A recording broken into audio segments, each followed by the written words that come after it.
Brought to you by V-Guard. Washim जिल्ह्यात मागील काही दिवसापासून उन्हाची तीव्रता मोठ्या प्रमाणात वाढली असून या उन्हाचा पारा 42 अंशापर्यंत पोहोचला आहे। त्यामुळे नागरिकांना उन्हाच्या चटक्याबरोबर पाणी टंचाई समस्यांनाही समोर जावे लागत आहे। वाढलेल्या तापमानामुळे वाशिम जिल्ह्यातील जलपातळी झपाट्याने खालावत असल्याचं चित्र आपल्याला पाहायला मिळत आहे। वाशिम जिल्ह्यातील 3 मध्यम व 168 लघु असे 171 प्रकल्प आहेत।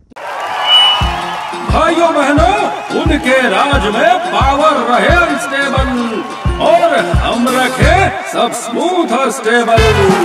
हमारा नेता कैसा हो जो स्टेबल पावर दे वैसा हो। अब की बार वी-गार्ड एसी स्टेबलाइजर का चमत्कार।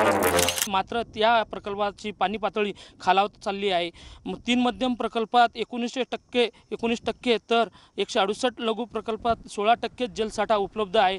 वाशिम जिल्ह्यातील जिल्हा प्रशासनाच्या वतीने 13 गावांना पाणी समस्या असल्याचं जाहीर केलं, तर त्यामुळे नागरिकांना पाण्यासाठी भटकंती करण्याची वेळ अजूनही पुढील काही दिवसात येण्याची शक्यता आहे। उनका बैकअप सिर्फ कल तक और हमारा चांद तक। हमारा नेता कैसा हो जो नॉन स्टॉप बैकअप दे वैसा हो। अब की बार वी-गार्ड इन्वर्टर बैटरी का चमत्कार।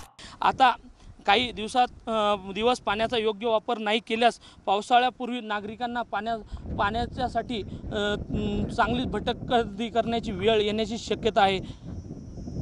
Vitthal Deshmukh, TV9 Marathi, Washim. Brought to you by V-Guard.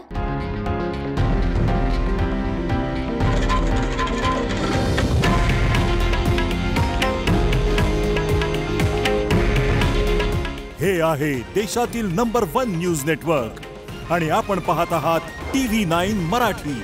काळजी तुमची, हित महाराष्ट्राचं।